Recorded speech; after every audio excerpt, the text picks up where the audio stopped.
والخير والحسن والنصر في كتاب الله وسنة رسوله صلى الله عليه وسلم ودعا إلى الهدى ليلة الخير في وجه الله تعالى على هديهم وعلى كل نية صالحة وإلى حضرة النبي محمد صلى الله عليه وسلم الفاتحة.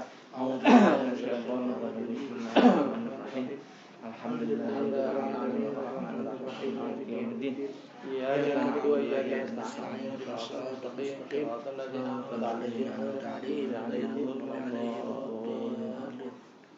بسم الله الرحمن الرحيم. الحمد لله رب العالمين وبه نستعين على أمور الدنيا والدين والصلاة والسلام على سيدنا محمد وعلى آله وصحبه أجمعين. سبحانك لا علم لنا إلا ما علمتنا إنك أنت العليم الحكيم ولا حول ولا قوة إلا بالله العلي العظيم. رب اشرح لي صدري ويسر أمري واحلل عقدة من لساني يفقهوا قولي. رب زدنا علما وارزقنا فهما وألحقنا بالصالحين. قال المصنف رحمهم الله الإمام شيخ الإسلام وجد بدع وإرشاد الحج عبد الله بن علي محمد الحداد في كتابه رسالة المذاكرة إلى أن قال رضي الله تعالى عنكم ونفعنا به بعلومه في الدارين amin. Kita akan lanjutkan wa minha an-najatu ya. Betul. Dan di antara daripada keutamaan takwa kepada Allah Subhanahu wa taala dan kebaikannya adalah an-najah, yaitu keberhasilan di dunia dan di akhirat. Di dunia orang yang takwa nggak ada yang susah hidupnya, sekalipun dia orang susah, tapi hidupnya nggak susah, karena susah itu datangnya dari pikiran, dari ketidakadanya kepasrahan kepada Allah. Kesusahan berasal dari situ, begitu. Ini main pikiran aja nih. Kalau pikirannya plong, lega, begitu, nggak banyak tuntutan hidup. Walaupun makan cuma sekedar pakai ikan asin gitu ya, sambal goreng, tapi hatinya lega, gitu ya. Sore-sore ngopi pakai singkong rebus, ubi rebus, ya, singkong goreng, tenang hati, ya, begitu. Ada orang banyak duitnya tapi susah pikirannya nggak tenang. Di orang yang bertakwa itu diberikan an-najah, keberhasilan.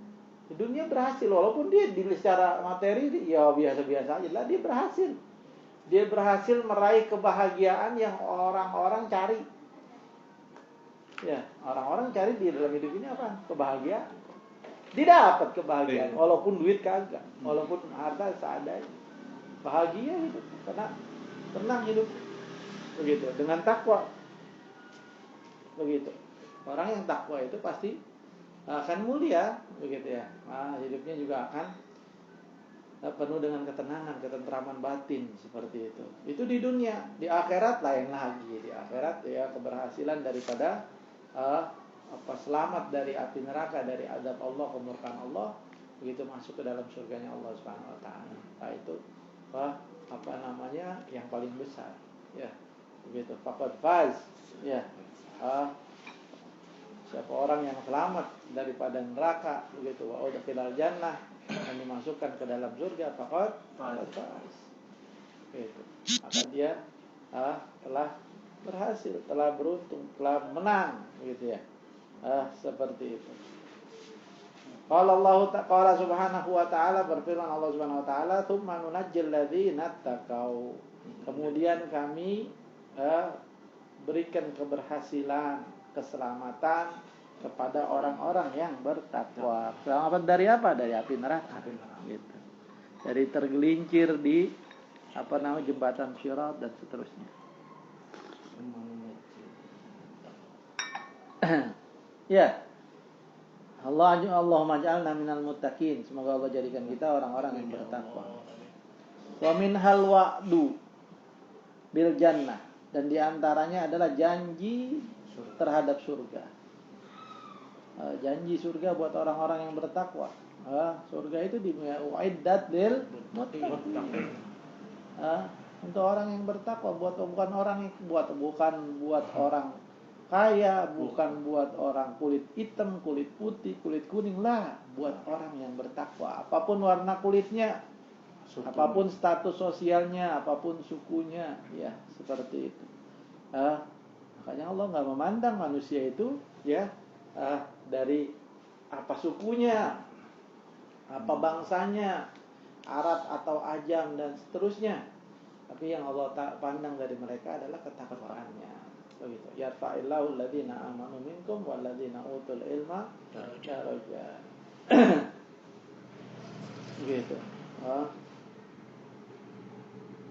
Qala azza min qail, berfirman Allah Subhanahu wa taala, "Mathalul jannati allati wa'idal muttaqun." Perumpamaan surga yang dijanjikan buat orang-orang yang bertakwa.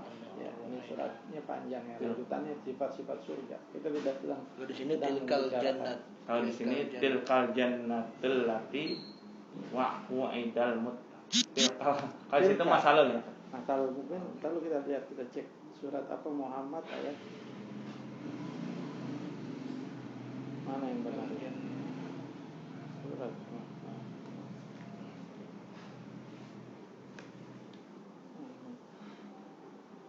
Tilkal jannatul lati wa'idal.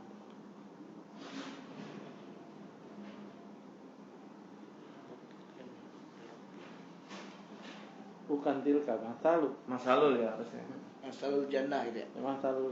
Masalul jannati allati wa'idal muttaqun fiha anharun min ma'in ghairi asinin wa anharun min labanin lam yataghayyar ta'muhu, gitu dikatakan.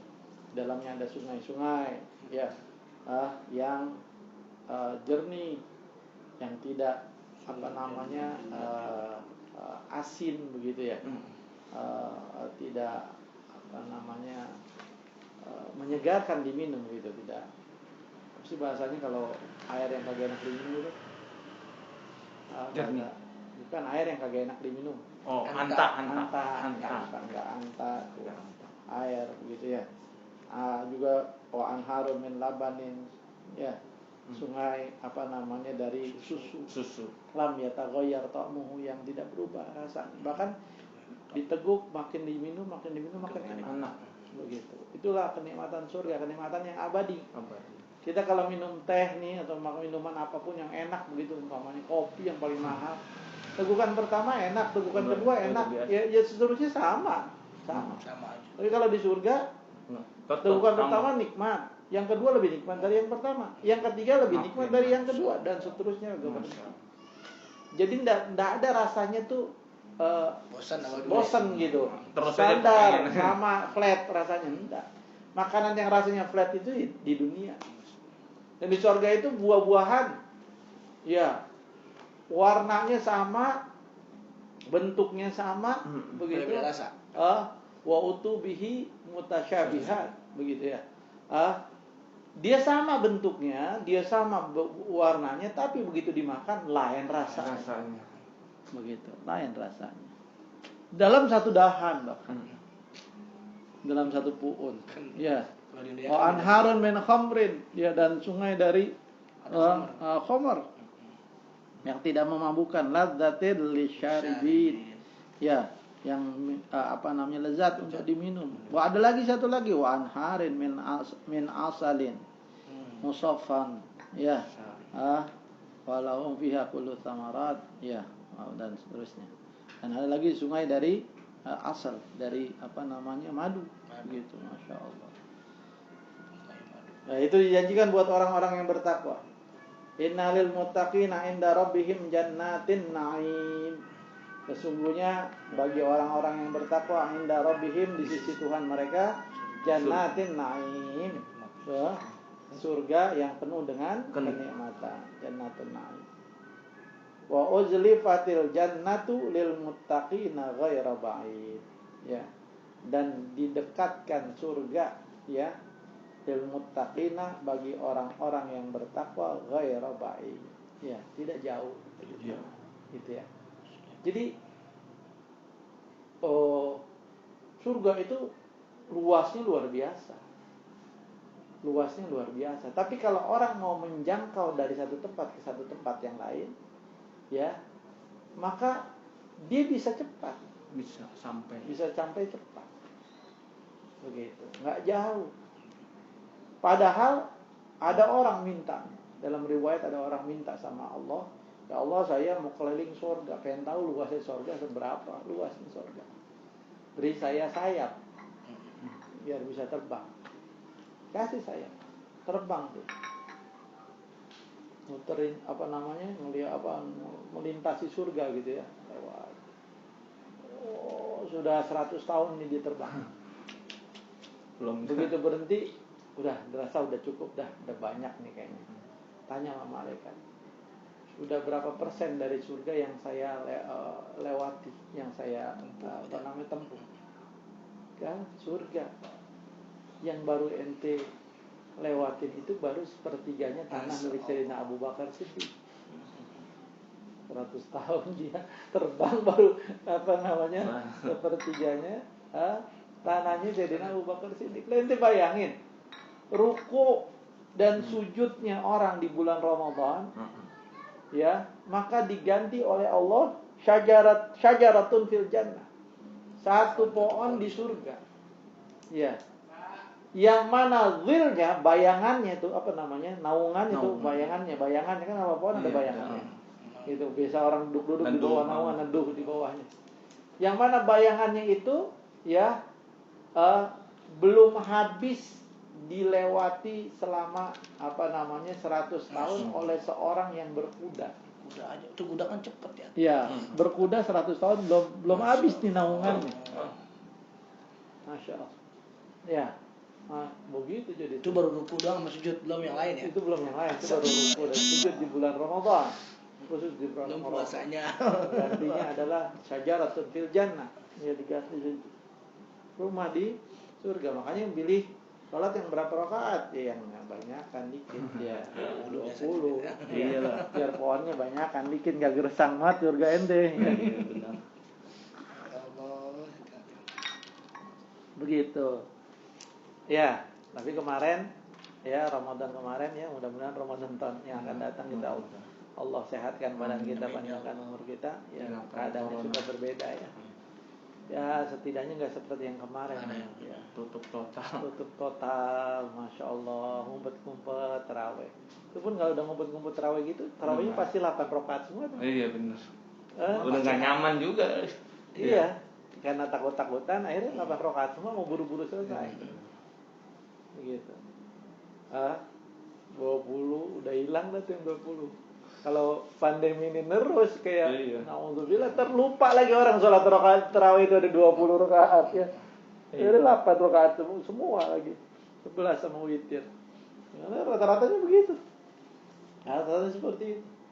Ada sih yang 20, tapi banyak kan ya udah kita biar cepet aja dah 8 rakaat ya. Karena ada larangan. Gitu. La ilaha illallah. Dan sama sekali masjid ditutup, masjid di sini ditutup. Ya, saya sebulan penuh kemarin Ramadan terawih sama anak-anak. Sebulan penuh. Ya tapi hikmahnya adalah anak-anak saya tuh jadi terlatih. Terawihnya full. Biasanya tonton sebelumnya kagak full. Kalau saya terawih di mana, terawih di mana ceramah, tausiah gitu kan. Dia kan kagak kontrol, kadang dia terawih, kadang dia malas. Ya. Jadi jadwal kemarin udah di stop semua. Udah ada jadwal. Cuman karena aturan kagak boleh terawih, akhirnya cancel semua. Ada jadwal udah beberapa yang masuk. Udah masuk, nggak jadi. Kalau itu belum masuk ya? Belum ya. Ya karena nggak jadi. Kalau di tempat-tempat yang lain udah pada masuk, udah beberapa masjid masuk udah. Saat jadwalnya tanggal sekian, udah masuk jadwal. Sebagian tapi belum semua. Tiba-tiba udah aturan nggak boleh ya sudah. Gimana lagi? Di Al-Barkah benar-benar nggak sholat ya? Iya kosong. Iya makanya nggak ngadain tahun kemarin. Tutup. Sebulan itu nggak ada. Kalau musola masih ya? Kalau musola ada. Musola mana tuh? Musola di dekat rumah. Pasar tuh. Dekat rumah, belakang rumah kan banyak musola tuh, ada 5 masjid, sebelah masjid. Banyak itu musola. Musola Ustaz Kamaludin. Musola dekat Honda, dekat sini RW ada 4 apa ya? 4 ya? 5. 4 iya. Sama ya? Iya. Ya taib kita lanjutkan. Ya. Ila ghairi dzalika hingga selain yang demikian itu, ya yang lainnya minal khairat, dari kebaikan al-jamilah, ya al-jamilati yang indah, wal fadailil jalilah, dan keutamaan yang mulia. Ini wal mawahibil. Sama aja ya, sama mawahib ya. Sama ya. Sebelumnya fadaili dulu, baru mawahib setelahnya. Wal mawahibil jazilah, hilang kali ya. Hilang. Wal mawahibil jazilah, ya, dan pemberian yang besar yang diberikan Allah untuk orang yang bertakwa. Wa yakfi fi syarafit taqwa, dan cukuplah di dalam kemuliaan takwa anallaha ta'ala, bahwasanya Allah Subhanahu wa taala zakaraha fi aktsari min tis'ina mawdi'an. Ya, menyebutkannya di dalam lebih dari 90 tempat min kitabihi, di dalam kitab Al-Qur'an. Ya, tis'ain, ya betul kan? Oh, di sini sabain. Sabain. Jadi 70 sini. tis'ain ya. Oh, di situ tisnya. Tis'ain. Sini 70 mawadi'ah tempat. Maudi'an. Ya. Mawadi'ah. Tis'ain bukan sabain. 90 ya. Tapi di situ berapa sabain? Sabain. Iya. 70.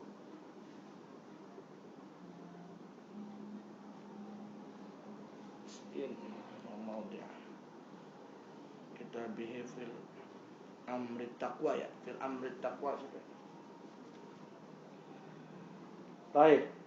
Ala kulihal, pokoknya artinya banyak. Banyak lah, 70 ya. Nah, tadi juga nih.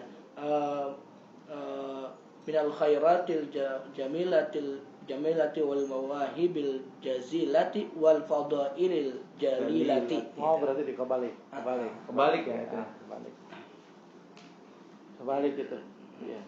Kalau di sini fadail jalilah dulu, baru mawahib jazilah.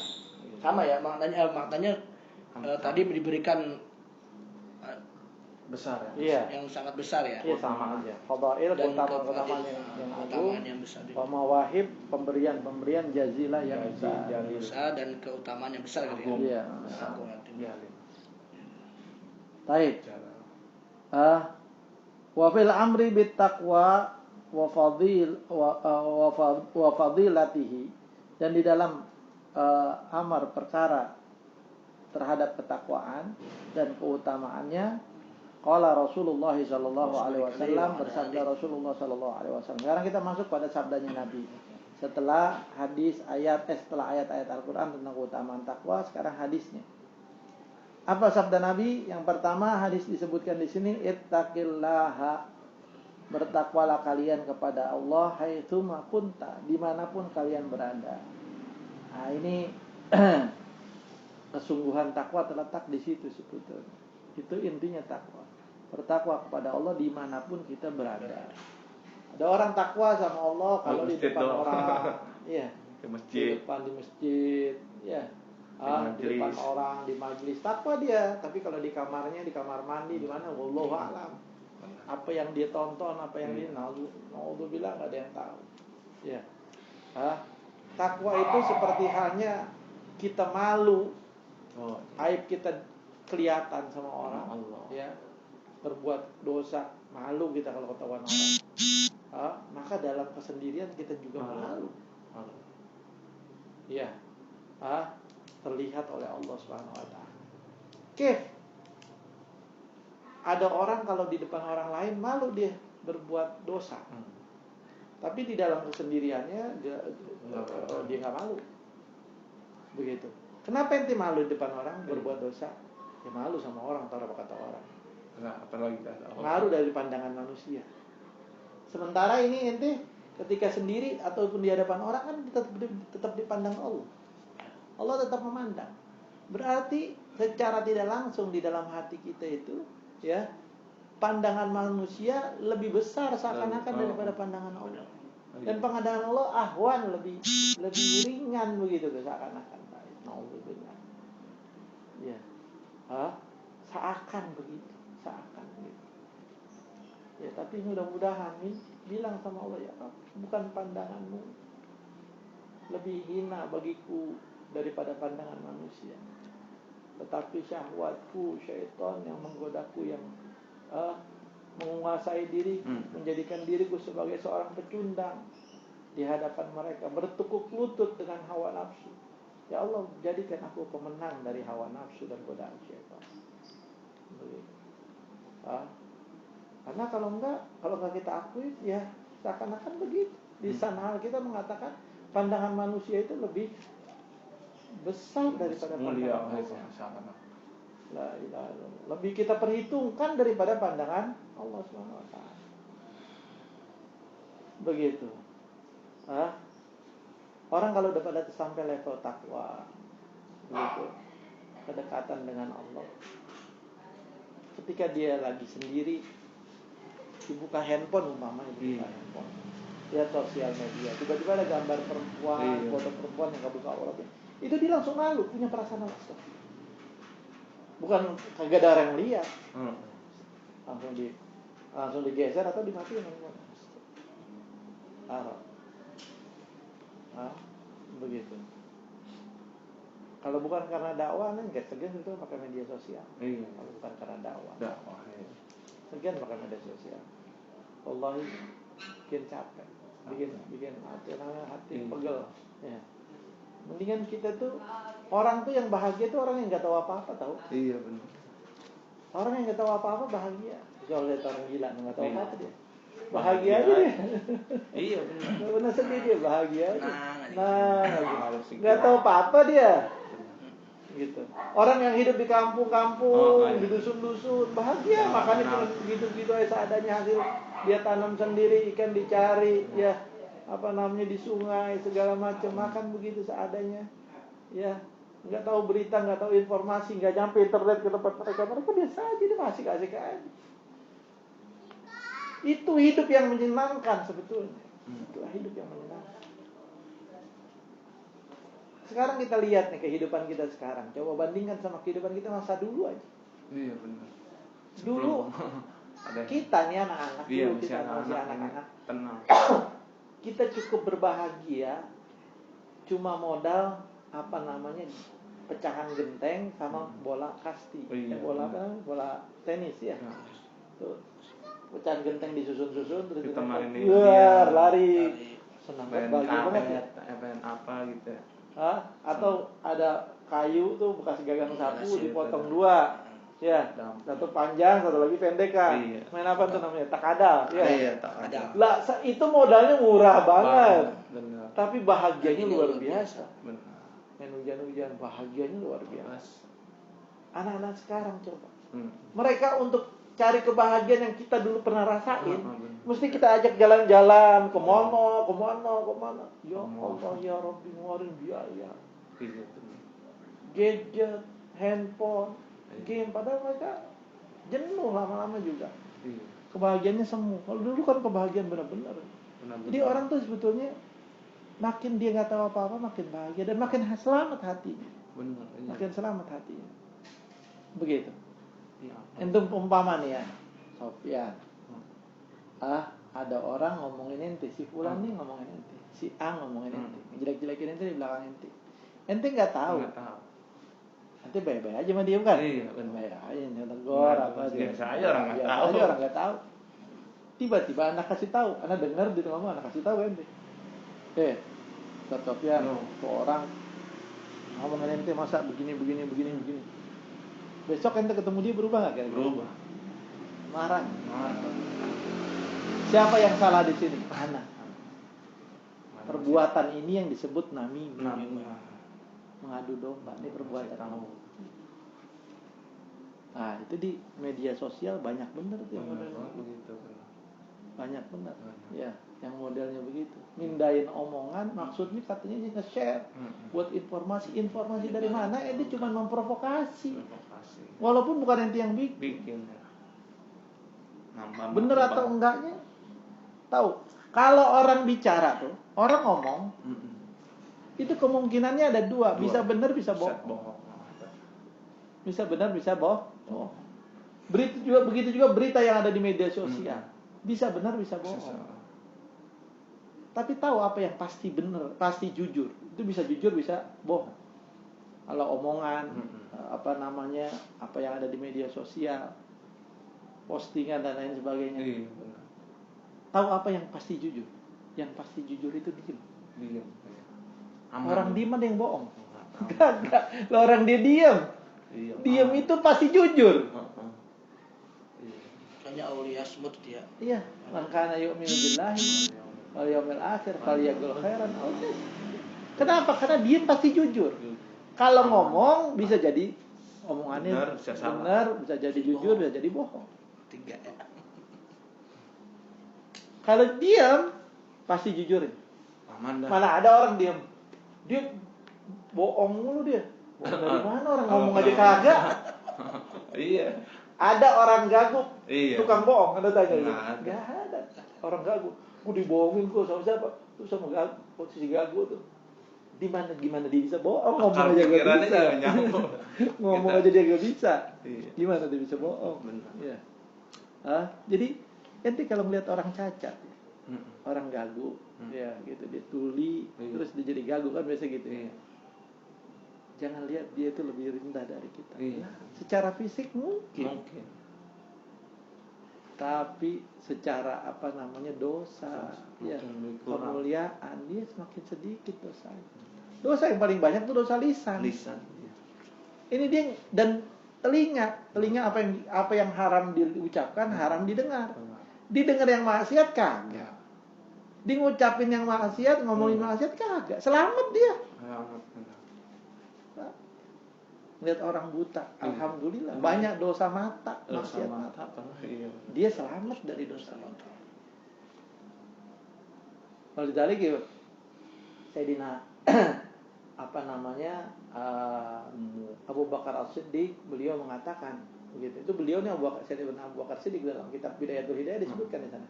Beliau itu selalu mengulum batu di mulut supaya nggak banyak ngomong. Kalau dia perlu ngomong baru diambil batunya dibicara. Seperti mati kulung lagi. Supaya nggak banyak ngomong. Dan beliau pernah mengatakan, ya laitani kuntu akhras.